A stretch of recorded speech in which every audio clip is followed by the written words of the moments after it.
Hey, thank you so much for stopping by our Squad YouTube channel. I wanted to take a moment before this video and personally invite you to Squad. Squad is our youth group here at Crosspoint Church, and we meet Wednesday nights at 6 o'clock. So I just want to let you know that Squad is for you. You belong here and you have a squad, so we'd love to have you come and hang out with us. That being said, right after this video, could you help us out? Could you subscribe and could you share? That way we can get this message out to as many people as possible. We thank you for that. We hope to see you Wednesday, but enjoy this message from Wednesday night at Squad.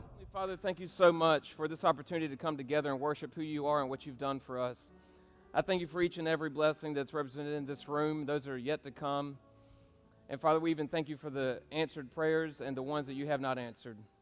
But I pray in this moment that we could just remove all distraction away, that we could focus on who you are, all that you've done for us, and what you have in store for our relationships that we're currently in and all that's coming before us. In your holy and precious name we pray. Amen. Thank you, buddy. As you make your way down to your seat, could you look to the person to your left and say, right the ship? And now if you look to the person to your right and say, you right the ship. Yeah, that's right. Make sure you enunciate that whole word. That'd be great. So if you haven't already, now would be a great time to get your note card out. They're right here on each table. And a pen. If they run out on the tabletops or some in the gray containers, you can grab an extra pen if you need some note-taking skills. You can also use your phone. That'd be a great resource as well. All right, and so if you're joining us for the first time tonight, we are in a series called Right the Ship, and we do this every February, and we take time to talk about your dating relationships, and here's why. For many of us as a teenager, for many of you as a teenager, I guess I'm not us anymore, relationships, it's the most important thing. Like that can determine how great your day goes or how badly your day goes. So we want to make sure that you have a healthy relationship. And so that being said, we want to give you some advice. We want to give you some red flags to look out for. And we, of course, just want to help you make this a great experience so that in your future, you can have a great relationship. So that being said, here's what we talked about last week. I'll catch you up. And you can, of course, go to our YouTube channel if you haven't seen last week's message or you really want to share it with someone. But here's what we talked about last week. We took this quote from Andy Stanley, and it said, your past will sink into your present and affect your future. As it applies to life, I'm sure you can already think of a time you got into trouble, right? And so we talked about it last week. But even your dating relationships, because you could apply it this way. So let's insert our relationship into that quote. Your past relationship will sink into your present relationship, and it will also affect your future relationships.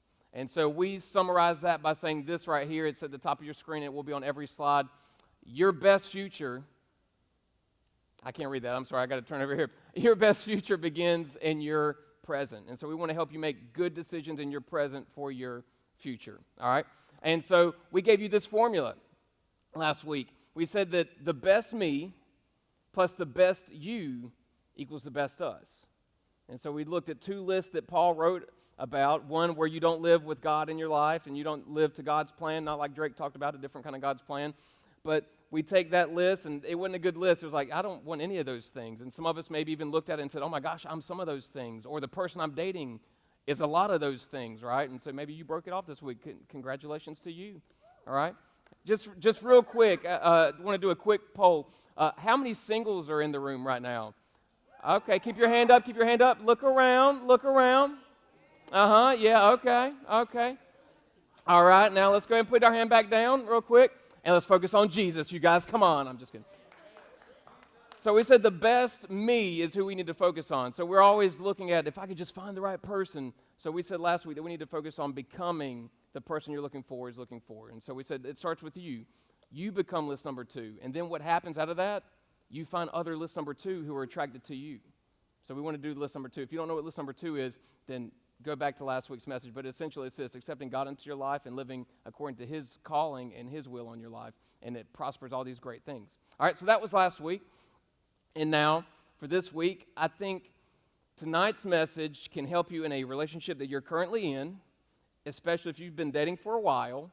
You're going to hit this block that's inevitably going to come up, and you're going to wonder why we don't talk anymore. It's like, how was your day? Good. How was your day? It was good.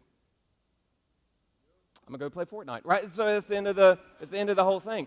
So we want to help with that. And so if you brought a Bible with you, you can certainly turn there. But before we get to the scripture, I want to give you some ground rules for tonight, okay? Some ground rules. Here's rule number, well, I shouldn't say rule number one. Here's one thing to consider. You should follow your parents' rule for your dating relationships. So let that be number one. Whatever your parents have already set in place for you, go by that, all right? And here's why. No one cares more about you than your parents, right? No one who cares more about you and has the dating experience that you're looking for and the advice you need has more than your parents. So I would encourage you to seek some advice from your parents. Imagine what your relationship would be like with your parents if you brought them into conversations about your dating relationship. Can you imagine the freedom that they're going to grant you now? They're like, oh, yeah, go to the movies. I'll take you there. Yeah, you want to go ahead and schedule a movie for next week? Now they're involved in the conversation. But if you try to keep it from them, now they think you're hiding something. There's more anxiety there. And now it's like, no, you ain't going nowhere on lock and key, okay? Right? So engage your parents in your dating relationships and bring them in on the conversation because they want to help and they have some great advice for you, okay? So that's one kind of ground rule. The other ground rule is this. Don't take what we talk about here tonight and in this series and go home to become your parents' therapist. Don't sit mom and dad down and say, okay, mom, I know exactly what's going on here. Okay, if you wouldn't, dad, you're projecting. Okay, no, like don't do that. This is not you becoming a counselor and trying to spin this off on your parents. Don't do that. All right, but we want to help you have some good information for your relationships. All right, so that being said, let's go to see what Matthew says. So turning your Bibles to Matthew chapter 19. If you didn't bring one with you, that is not a problem. We've got it on the screen for you.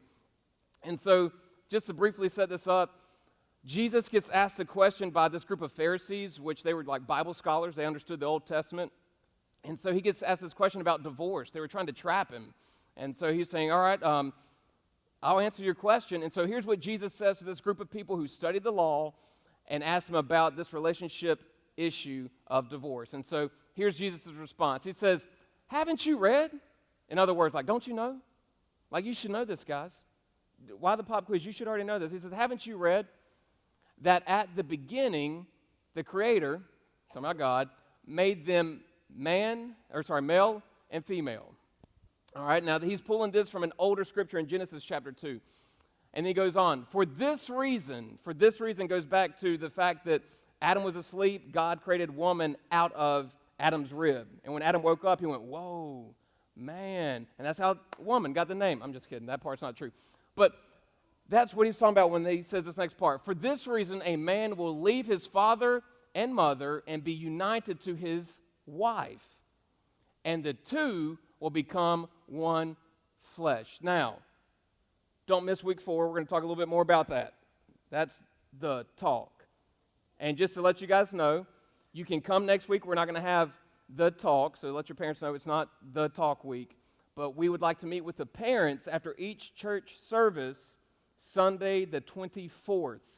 And we will share with them what we will share with you that night. So if they have like some questions, like I don't know if I want you going to that, have them meet with us. We're going to disclose what we're going to say. That way they can feel more comfortable about it. All right? So that being said, back to what Jesus said. A man will leave his father and mother and be united to his wife, and the two will become one flesh. Verse 6, so they are no longer two, but one. So he says, like I created the man first, and I made the woman out of the man, so then they became like two. We're going to, in marriage, go back to that whole thing, and they're going to become one again. Again, week 4, we'll talk more about it. And he ends it by saying, therefore, my fault, went a little too quick. So he said, therefore, in verse 6, what God has joined together, let no one separate. All right, so I want to give you, like at the end of the message, we'll give you some tips like we did last week, but I want to give you some throughout the message. So on your note cards, write this down. Rules of the ship. Rules of the ship. And I'm going to give you rule number 1 right here. Don't act like you're married. In your current dating relationship, don't act like you're married. Womp, womp, womp. But here's why. First off, you're going to ruin a lot of firsts for your future spouse. There are a lot of moments like, obviously we'll talk about week 4. We'll have the talk about that too. But you're going to ruin some things like, don't do the whole living together thing. Don't do that. Don't take your dating relationship as though it's a marriage, because your dating relationship is like a part-time job. Like some of you have part-time jobs. Imagine that part-time job that you're in Like think about like all the crazy stuff you have to do, all the like tedious tasks you have to do. You don't really enjoy doing it. That's part-time job. Don't go into a part-time job trying to treat it like a full-time job. Don't go into your dating relationship trying to treat it like a marriage because that's not what it's intended for, right? But you could make some great experience out of that part-time job that's going to sustain you to get the job that you want later on. So you can go into the dating relationship and learn some things that are going to help sustain you in a healthy marriage. But don't treat the part-time job like the full-time job. But I didn't say it. Let's go back to our verse real quick. Okay, God said it. And so back in chapter 19 of Matthew, he said, "For this reason, a man will leave his father and mother and be united to his wife." You can't be married because you haven't left mom and dad yet, right? So it doesn't qualify for you. So please don't treat your dating relationship like you two are the only people on the face of the earth. And here's why. You're going to miss out on a lot of great experiences because when you get older and you're sitting down with your child and you're saying, "Oh, son, I was crazy in high school. I remember this one time." Your best one-time stories are going to be when you begin it with, "My family and I, your grandparents and I, my friends and I, we were crazy. We did some crazy stuff. But my friends and I, we..." Imagine what it's like in the future when you go to tell that same story and your wife is sitting right there and you say, "Oh my gosh, son, we were so crazy. My girlfriend at the time and I, this one time." That's not going to be a very good story, right? Because all of a sudden, your son's going to be engaged like, "Oh my gosh." If you have a daughter, she'll be like, cut eyes to mom, and mom's going to be like, "Please, finish," right? You're going to try to suppress all those stories, so why would you want to ruin? I'm not saying like don't have a good time. I'm going to give you the kind of good rule here in a second. But don't treat your current dating relationship like it's a marriage. You're going to put too much pressure on yourself. And then all of your day is going to go into what they say about you or what they do with you, right? "Oh, he didn't get me the roses. He got me 11 roses. Not 12, right?" And so, like, what does that mean on Valentine's Day? Probably that he gave his mom one of the 12, right? You got 11. She got 1. Chill. Or did he give it to the other girl in your third period? I don't know. You have to find out tomorrow. Hey, he's talking about, will you accept this rose? They watch The Bachelor too. I don't know. But consider that. And here's the other thing. Don't go onto your dates thinking that it should be like the show The Bachelor, where they have no budget. Me and Marissa, I remember, this was great. Me and Marissa's first 4 dates, that set like our entire relationship up. Date number 1, picked her up in my parents' Tacoma, because it was newish. And we drove that thing, and we went out to eat. We got some Cold Stone. That's right. We went bowling first off. You know why we went bowling, guys? Because I wanted to get to know her. I wanted to talk to her. I didn't want to sit in a movie theater. And I also wanted to be able to high-five her after she bowled a good frame, so that way we would establish the contact of the relationship. We're a step closer to holding hands now. Aha! All right. Why are y'all writing down now? Like the whole Jesus thing and what he said, no one wrote anything down, but oh yeah, bowling. So we did that. Date number 2, we again went out to eat. I think we got some Sweet Frog. After that, some more dessert, right? Date number 3, we went out to eat. It was great. Date number 4, I cooked for it. Ran out of money. The budget hit absolutely. Date number 5, started driving my own truck. I started pulling back it was not newish. It was on the further side of oldish. 0 to 60 in 2.5 minutes. It was a good thing. So use that time to get to know each other. Don't expect a lot out of those dates and expect a lot of the money to be spent. I was running out of money really, really quickly. And so that brings us to rule number 2 of the ship. Don't act like you're married, but know that you are forming habits right now. Don't act like you're married in this dating relationship, but do understand that you're setting habits for yourself in the future for how that future marriage could potentially go. All right? And so, all of that being said, I want to look at what Paul said right before what we read last week. Paul said some other crazy mess. So let's look at what Paul said in chapter 5. Here you go. Chapter 5, verse 13 through 15.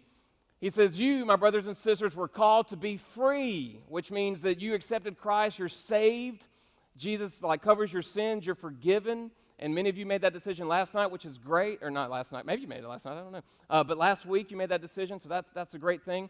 But he's saying don't live any type of way. Don't just use that freedom to indulge the flesh, is what he goes on to say. But don't use your freedom to indulge the flesh. Rather, serve one another humbly in love. Oh, right. Let me get my rose out. Oh, my dating relationship. Like, serve each other humbly in love. Isn't that beautiful? Oh, no, just kidding. But look what he goes on to say. So we start off in love, and then look what happens to our relationship. Verse 14. For the entire law is fulfilled in keeping this one command. We talked about it last series. Love your neighbor as yourself. All right. In verse 15, he says, if you bite and devour each other, watch out or you will be destroyed by each other. How did we go from love to devouring each other? How did we start out by saying, oh my gosh, Mom, look what he gave me at you today? How did we go from love to, oh my gosh, I can't stand to be in the same room? Like, don't raise your hands for this because maybe they're in the room. Have you ever been in a relationship where it started off like, oh my gosh, I can't wait. Like you were super excited, and then it ended maybe a month, maybe a week later, and it's like, I can't be in the same room. I don't want to see that person. Like, remove them from my social media. Like, they're blah, blah, blah, blah, blah.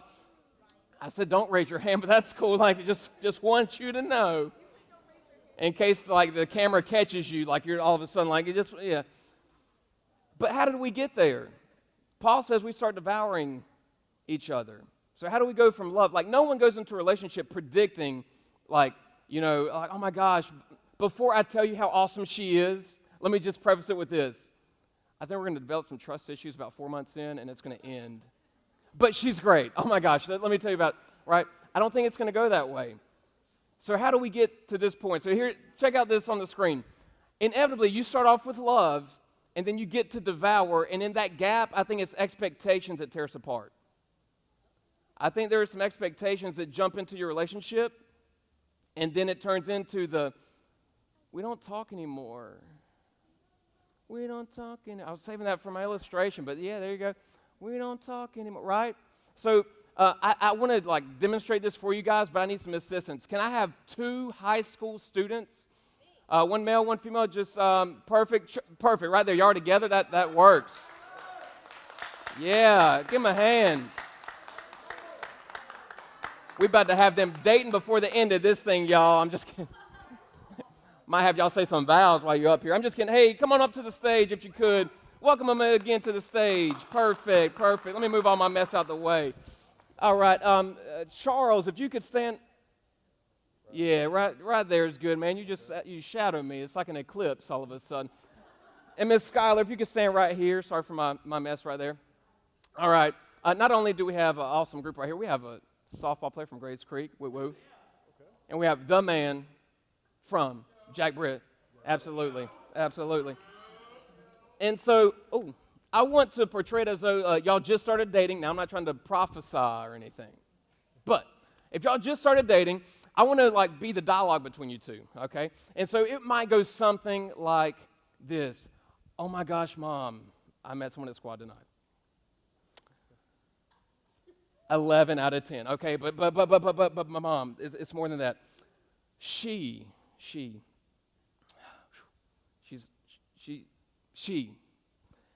amazing, okay? I already know this, Mom. She's smart. Like, school matters to her. She got accepted to Carolina and that other terrible school named Duke, right?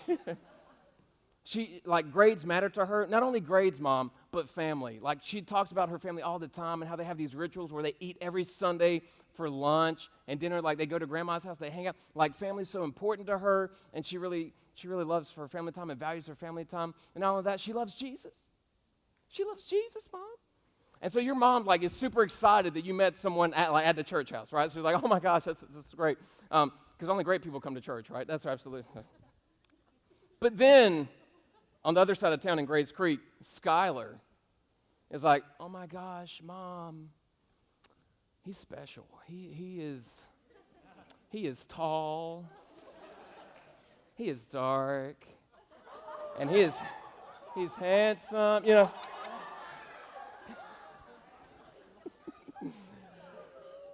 But all that being said, Mom, He's athletic.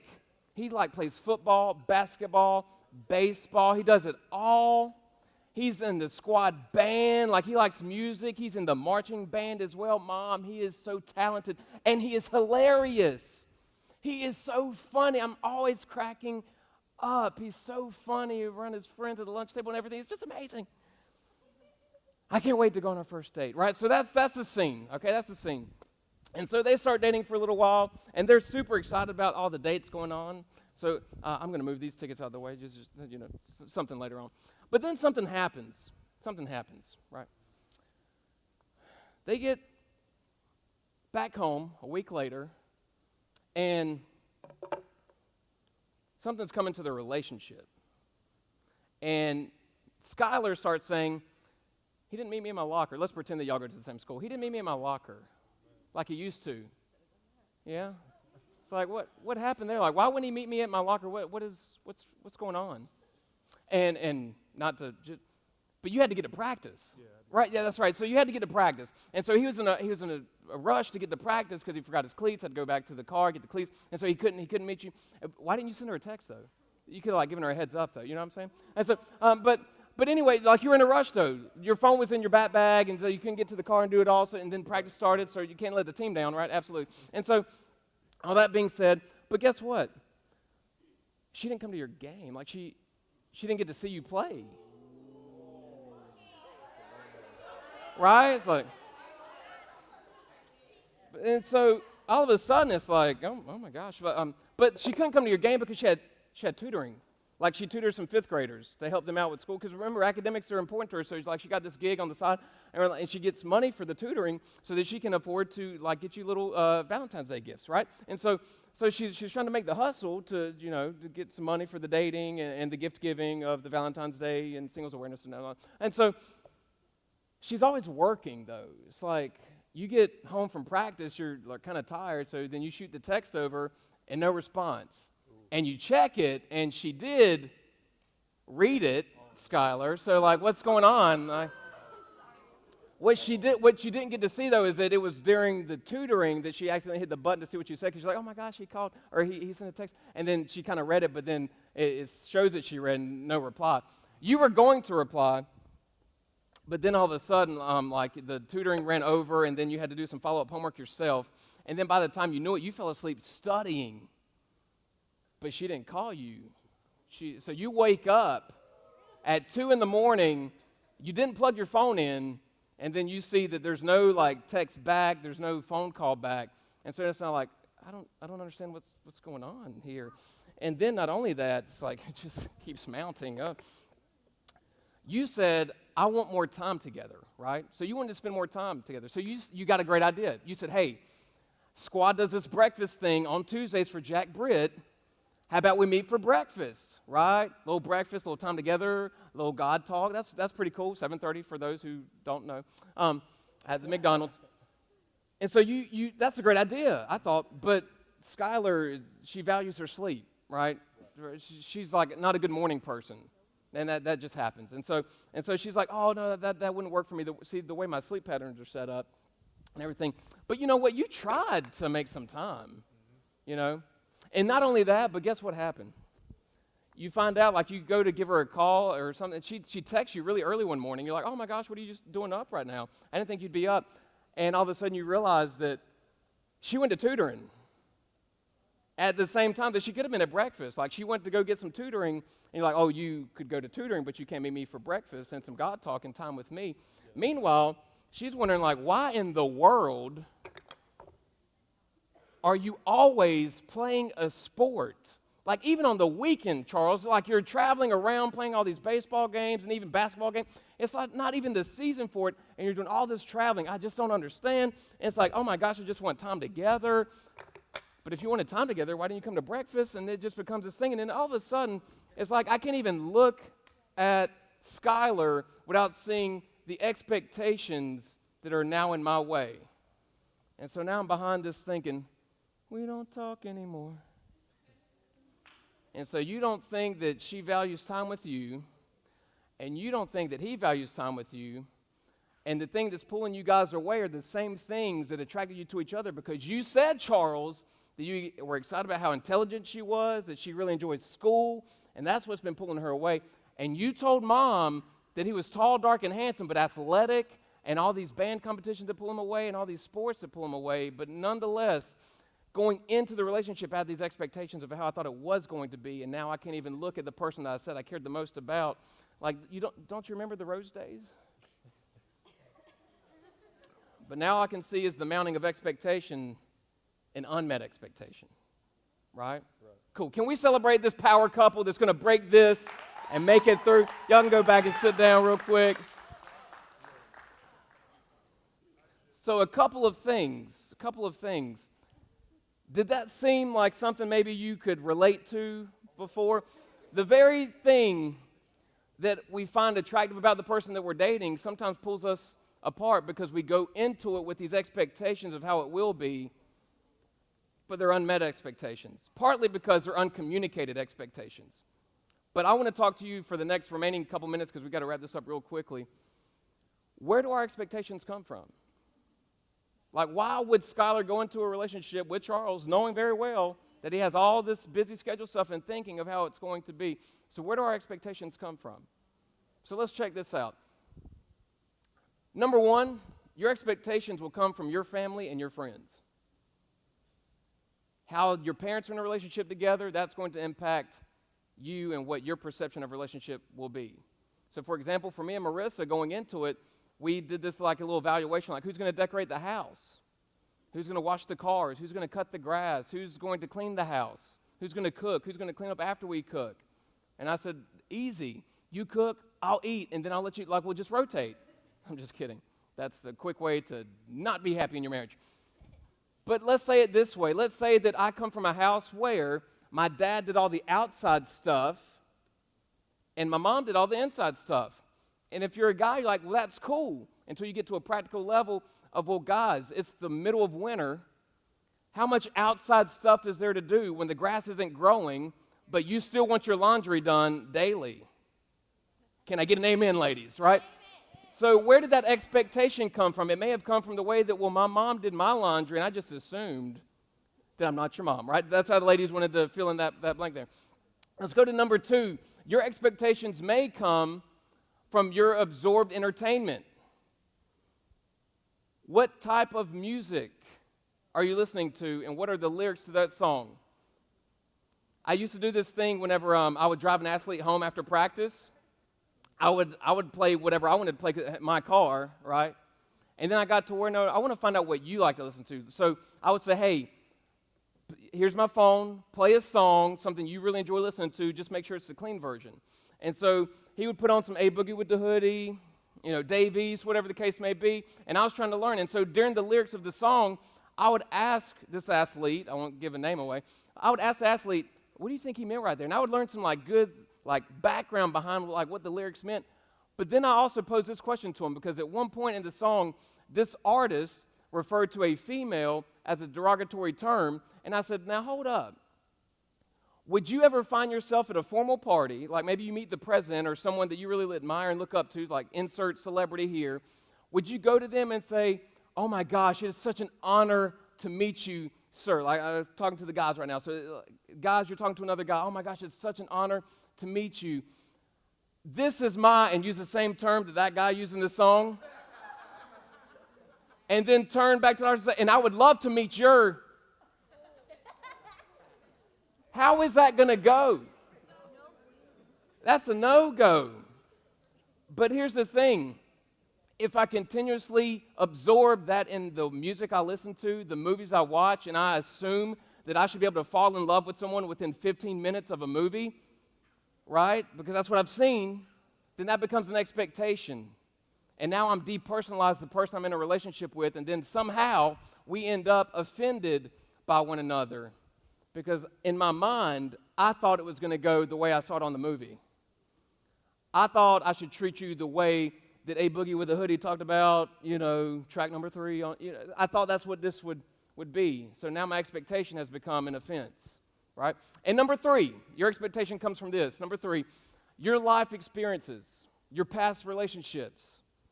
You're going to learn from those. And that's following you into this current relationship. Because Skylar and Charles will sit there and think, you know what? This is just like my ex used to act whenever we were about to break up. And now I'm taking my past relationship into this present relationship and my future relationships because of expectations. So, that being said, how can we break this? One thing, communicate. Communicate your expectations. We're going to talk about a big communication of expectations on week 4, that you want a question that you can ask to go ahead and set the expectation early on in the relationship. So don't miss that. But I also want to say this from Matthew chapter 19, and then we're going to close with this. And Isaiah, could you come and do what you do? All right, do what you do. Absolutely. Isaiah with the good hair. And so what I want to pose right here is a couple things. First off, our expectations come from these 3 things. But you may be wondering, if I get caught up in this battle of offense, should I just simply lower my expectations? Should I lower my standard of what, maybe I had the bar too high for Skylar, or maybe I had the bar too high for Charles. Maybe I should lower my expectations. And my answer to that is no. If anything, you should raise your expectation. Here's why. Check out Matthew chapter 19 again. And I'm going to skip all the way down to the last part. This is what Jesus said in that conversation. He said, therefore, what God has joined together, let no one separate. God joined it together. Now, again, I'm not saying that, don't treat this like you're married, but especially when you get married, think about this. The fact that God ordains and brings together in a relationship, don't let anyone separate that. So what if, in your dating relationship, the person that you're interested in had to come through God to get to you? How amazing would your relationship be? If before they could even get them digits, if before they could get that Snapchat, if before they could even get to know you on a personal level, first you've got to better understand who God is to me, who God says I am, so that whenever you go to give me a compliment like, girl, with that, God already gave me a compliment. You need to come at me with something a little bit more than, girl, with that. You need to come at me with something like God told me, because I'm his child. And I know you better not run that by my dad, right? And so what if we just said, when I go into this relationship, you got to come through God to get to me, and I'm going to run like a filter through you to see which list number 1, list number 2, and then all of a sudden, now we can have a conversation. Because what God brings together, don't let anyone separate. But now we need to flip it. Because what if you're the one that's causing the separation? And what if the relationship I'm referring to is your relationship with God? Because if they're going to come through God to get to you, then maybe you should have a relationship with God that exceeds all that. So if you could get this right, then the expectation would fall on my other relationships that come through that. So I just wanted to pose this and say, how amazing would your relationship be if we could just run it through a God filter? And so, that being said, I want you to begin making decisions for your future today. And so we're going to give an invitation here in a few minutes where you can make a decision to follow God and bring him into your life. But before we do, I want to give you 2 walkaways. So take a picture of this, write it down in your notes. And these are 2 things I want you to keep in mind. One is your expectations, they have an impact. Whatever you go into the relationship with, those expectations, it's going to impact you. It's going to impact the person you're dating. So you probably should talk about those things. And number 2, you're forming habits every day. For your dating,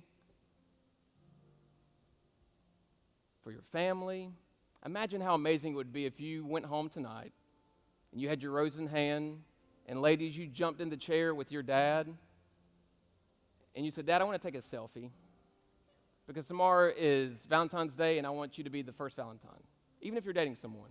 You know what your dad would like? Your dad would like flip out.